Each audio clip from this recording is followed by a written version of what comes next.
as brief as possible. Our recording is on. And okay. So I will run through the first presentation, and then after which we will commence. This will be very interactive. It would be very interactive. And because all of us are not here, I have questions for everybody before, but so I'm just trying to adjust and see how we can. But I think let's just start. And then God is going to lead us. Okay. Yeah. Sorry, I'm trying to share my screen. Okay, just a minute. Meanwhile, as I try to do that, I think we can, I wanted us all to introduce ourselves individually so that we'll get to know the participants more. So since it's only Akansha that's here, I will still have us do that. But we will not just do that. There's, as you introduce yourself, I want you to give us an example of an advocate that you know or that you admire. All right, so there we go. So I will start. Let me be the first person to do that. I've already been introduced. Okay, can you see my screen now? Yes, we can.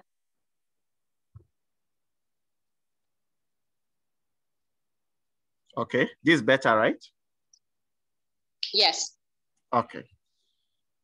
All right, so Maya Angelou said something. She said, I learned a long time ago, the wisest thing I can do is to be on my own side.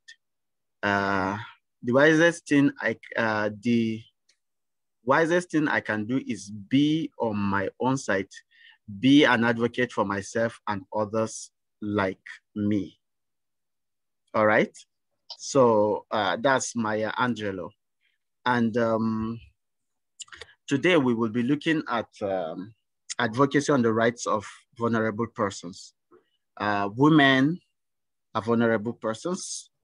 Most women are vulnerable persons, depending on the communities that we found ourselves and the circumstances that we are talking about. And then young children, or children rather, are also vulnerable persons. So we'll go through various definitions of advocacy and of persons that we could say to be vulnerable. And then previously sessions were held on human rights, various aspects of human rights. Human rights is a very interesting aspect of law for me. In fact, for me, it was the first and the main attraction. And I just love to, be there for people who will not be there for themselves, to speak for people who cannot speak for themselves. And then I also love to address menaces in the society as much as possible, and to be able to find solutions to these menaces or to these problems, especially legal related menaces that are having a legal background or that are law related. And then to be able to find solutions and to find ways of how to cope with these problems.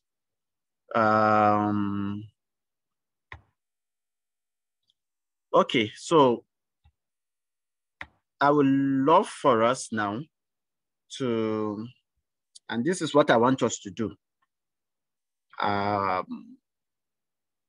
So myself, I'm an example of an advocate, and I have done a lot of advocacy around women's rights. I've done a lot of digital advocacy, and I have done also a lot of street laws campaigns, and what have you in communities, particularly in Jikoi community in FCT, Gwagwalada in FCT, and some parts of Gombe State.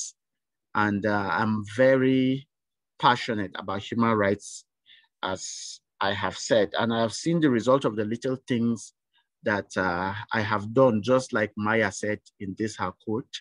I've seen the result. I've seen people become more informed. I've seen people shaking off the shackles of domestic abuse, or trying to find solution, or speaking up for themselves as a result of the efforts, that I have made. And then I will just give an example of an advocate that I know in Nigeria, though he's late now. That's Chief Gani Fawemi. And he was a perfect example for me when it comes to human rights, standing for indigent people, for the poor, and for people who are not even able to have resources for legal representation. So Gladys, you will have to bear with me today. You'll be a participant too. So no problem. I'm more than happy to do that. Yeah, so I will just have you speak a little about your passion for advocacy, and then an example of an advocate that you know. Akansha will do the same thing. And one of us is trying to join to Martin's Dakiling. So if we have him, he will do the same. So Gladys, please go ahead.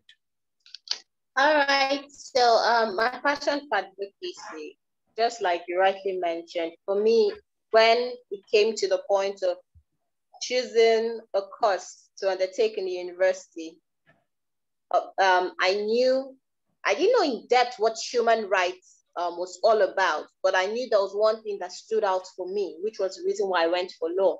The fact that I wanted to be able to speak up for people who couldn't speak up for themselves. The fact that I really wanted to help the women around me who were constantly being abused, and it looked like they were helpless. So that's the first thing for me. And of course, my journey through advocacy, especially for women's rights, children's rights, and rights of persons with disabilities, is one that I do not regret at all. It has helped me reach out to lots of people. For me, the fulfillment comes when we're able to help them solve that issue. We see them smiling back. We see them getting their lives back. We see them rehabilitated. It's for me, that's like my finest moment. And one advocate I really admire, she's late too. That's Justice Ruth Bader Ginsburg, former Associate Justice of the United States Supreme Court. I had the opportunity of speaking at a conference where we were x-raying her life, and she's done a lot, especially when it comes to speaking up for issues of women's rights. As someone who was a professor of law and then crossed over to join the bench, it's not usually easy, because the angle where academics see law from is totally different from the way those in the judiciary see law. So her ability to transcend from one aspect of law to another and still be very effective at it is what really drew me to her. So that's my journey and my passion for it. No, that's a good one. Thank you. Akansha, if you can hear me, can you please respond to? Yes, sir, sure.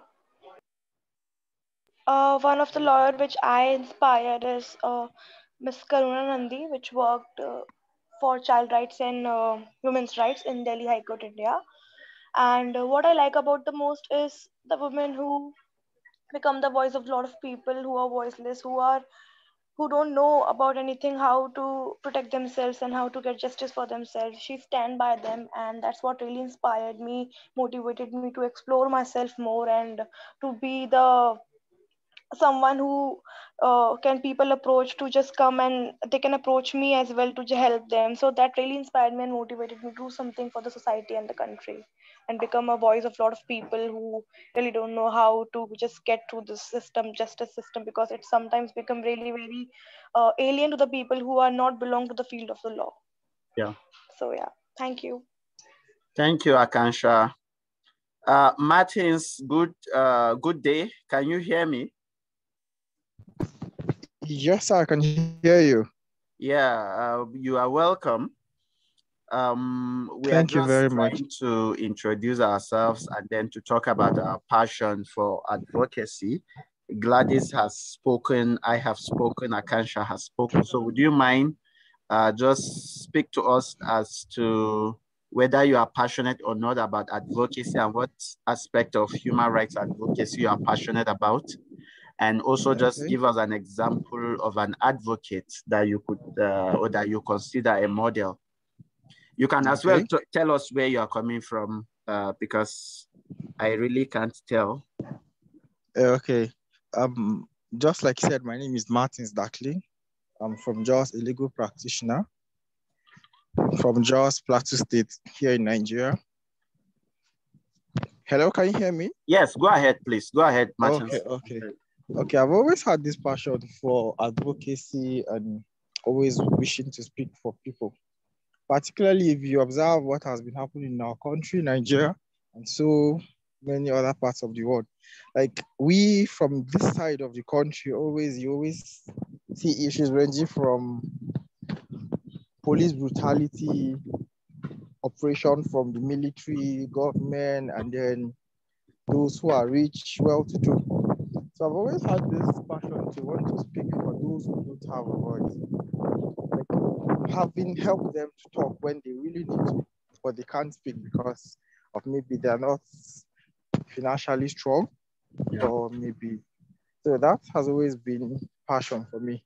The whole thing started from secondary school, going through, and it helped me when I applied for law, studied law at University of Jos before I posted, and I was called to the bar. So the whole thing, and it has really been helping because I've been able to take some cases dealing with human rights violation from Nigerian police, Nigerian Air Force, Army, and sometimes when you come and sit and then you see some issues happening, for instance, domestic violence and everything, it has always been something on my mind to try and help these women speak. Try and help them speak. And then when you see children, you go out, children who are supposed to be in school, learning, trying to do something, see them hawking or begging. Like particularly in this part of the country, always see small children sleeping on the street, begging, you know that thing. So I've always wanted to just speak. Let me speak for them. Yeah. Let me just help speak. Yes. So always when you sit down and then you want to, I've always been someone who has always motivated me about the whole thing has been Femi Falana. Okay. The learned Silk, who has really been up and doing, fighting for people's rights. So I've really been following, and then recently I think I had the opportunity once to try and discuss ones with him relating to one case where a journalist was injured by the police during this the case of Omoli, Showri, and everything. Yeah. So it has really been helpful. Thank you. All right. Thank you very much, Martins, Akansha, Gladys, and thank you to myself too. Thank you. Yeah, so we will proceed through this slide. This will be very practical because all of you are from the field of law, and you are already doing a lot on it. So it's not something that is abstract to you. We will just merely be sharing experience, and where it's not clear, we will clarify it ourselves, and then we will be having consensus, and then we'll be moving forward. All right, so feel free to stop me at any point in time and then to ask questions or to make contribution. All right. So what is advocacy? I could have, through the answers we've given, we've answered in our own way. But simply, advocacy is taking action to help people. It could be by an individual, just as Martins has said, he has individually done some things. Gladys has individually done some things, and probably Akansha too will, as an individual, be doing something in India. So it can be by a group of people or by by an individual. And simply, it aims at influencing decisions within the political, economic, and social institution. And then advocacy includes activities and publications, not just activity. I've spoken about street law, I've spoken about campaigns, I've spoken about digital advocacy and many other forms of it, but it could also take the form of publication. It could also take the form of policy advocacy for policy reforms, law reforms, and even budgets and what have you. It could take any form. It could be as broad as that. So advocacy mainly promotes social inclusion, equality, and social justice. And then we said what we are looking at today is advocacy for the rights of vulnerable persons. Simply, vulnerable persons are persons who may not be able to take care of themselves or are unable to protect themselves against harm or exploitation by reason of their age. So you have aged people that are exploited by their spouses, by their children, or by even people in the community. Sometimes even by government. There are some countries, I don't want to mention, the payment of gratuities and pensions are always problem. You see pensioners carrying placards around the place and what have you. So it will take that form. That class of people that are aged are also can be classified as vulnerable persons. People that are having one form of illness or another, trauma or disability, or as a result of the agenda too. Most times, women are very vulnerable. We have issues of early marriage, genital mutilation, issues of a lot of issues, domestic violence. Even though I always say domestic violence is not only men that suffer it. There are men whose wives beat them up. So, and all of that. So, but you have vulnerable persons. So there's no clear-cut definition. For example, when you are talking about domestic violence, depending on the scenario at hand, it could either be the man or the woman that is suffering from that. But we know that women are usually the victims of that.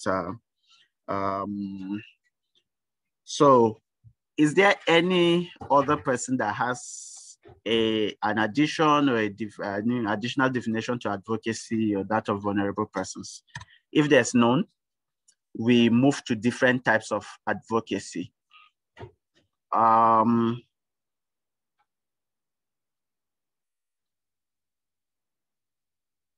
Natasha.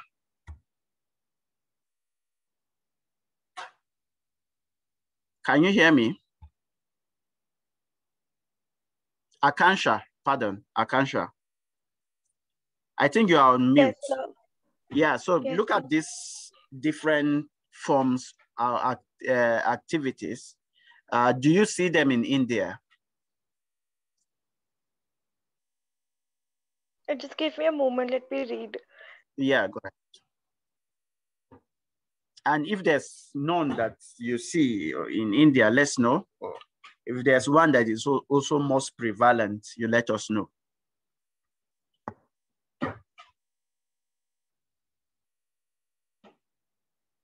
And somebody just joined us. Who is M? I don't know. M.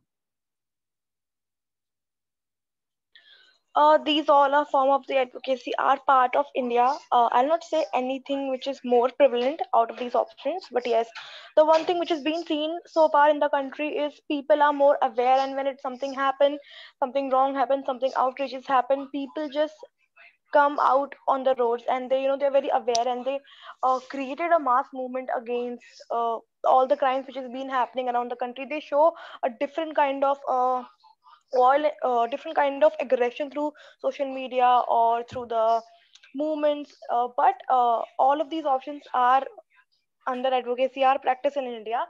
I will not say one of the options which is more prevalent, but yes, the thing which I have noticed so far in India which is changing is the youngster, the people, they are very aware about everything, and they raise their voice through the platforms they have, which is very good. That's all I can say. Yeah, thank you, Akasha. So we are right on course. What she's saying is that all forms of advocacy are there, yes, that we've mentioned. She sees it being done there. And then particularly, she talked about mass action, which is a form of lobbying, you know, to either the legislatures or to the executive or to whatsoever it is. Sometimes even to the judicial arm. You have a lot of people that do lobbying kind of by taking placards or protesting in front of the court and what have you. Sorry, somebody, I want to understand, who is M? So that I will know when to ask you. Who is M, please? Go ahead, speak. Please, I'm M. Who is, so what's your full name? Please, I'm M, Matilda. Matilda. I'm Matilda from Ghana. Matilda, okay, Matilda, you're yes, welcome. Please. Thank you. So we are having, thank you. The meeting will go off in the next few minutes, so you just do well to rejoin. I'm receiving a notification that in the next 8 minutes or so, the meeting will go off. So even if we are off, you just you just reconnect. So Matilda, you are welcome. This is very interactive, so feel free to chip in, and then I can ask you a question directly at any point in time. Purpose of advocacy. Why do people advocate?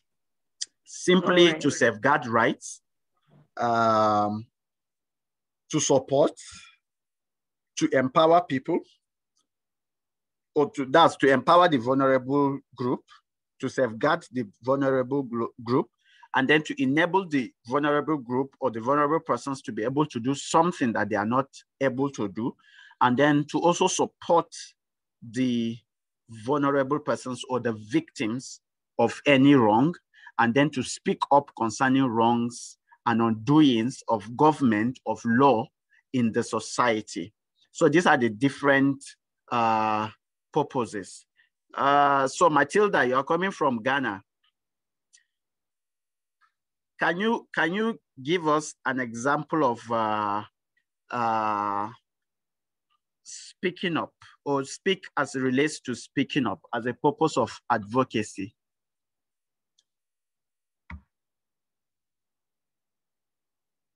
Matilda, do you understand my question?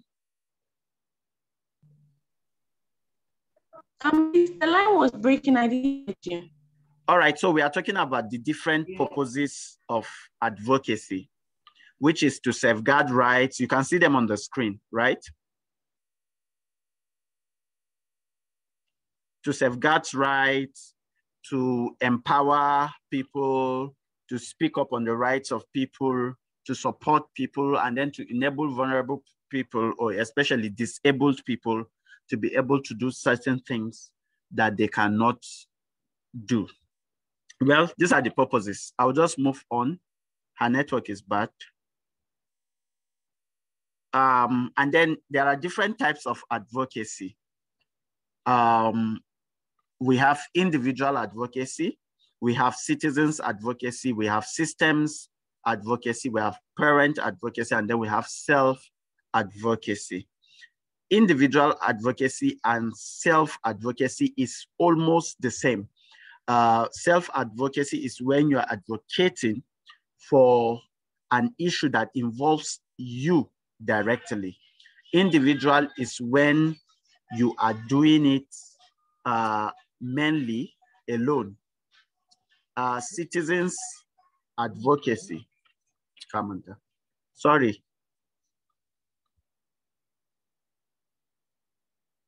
Okay, so the individual advocacy can be formal or informal. It is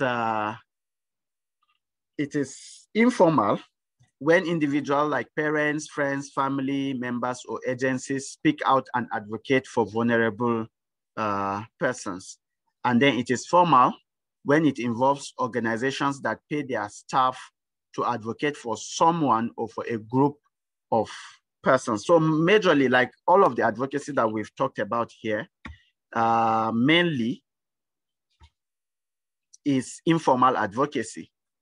And advocacy becomes formal when it involves organizations that pay for their staff. There are organizations that do a lot of advocacy, human rights organizations.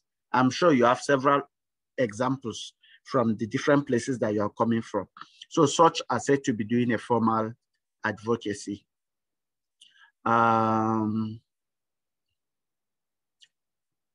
Okay, so, and then citizens advocacy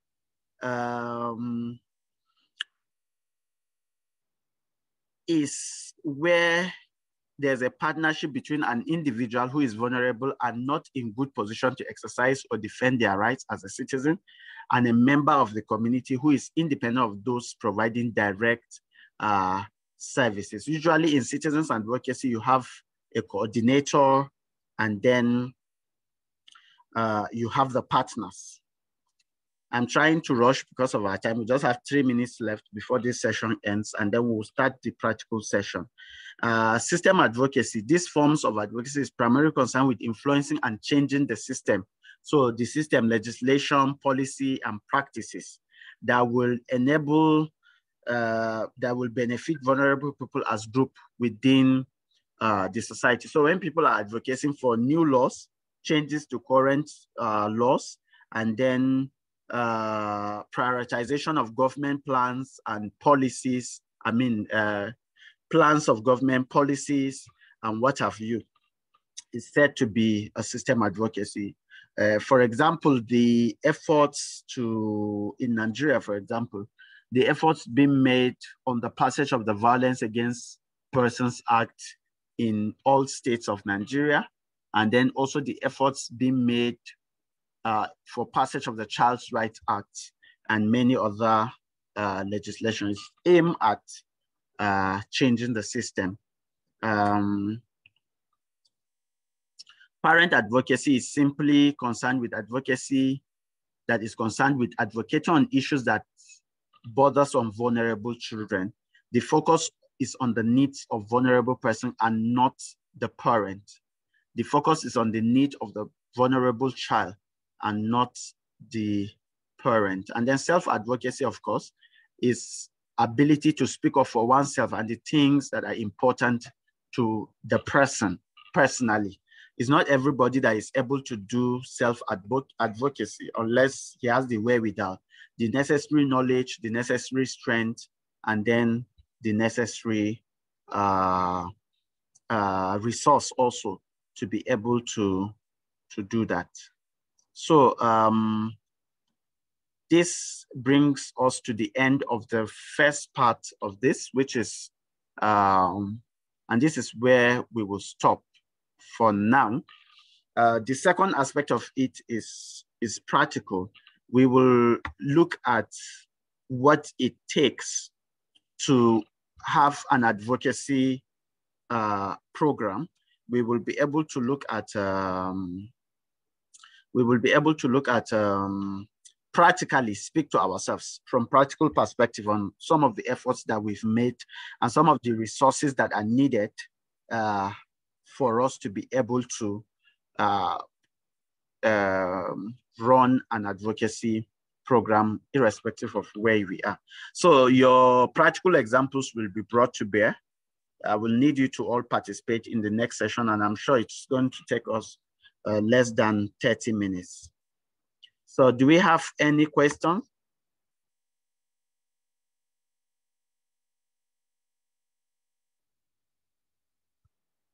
Okay, so if there's no session, if there's no question, we will be ending this session and then we will be joining back.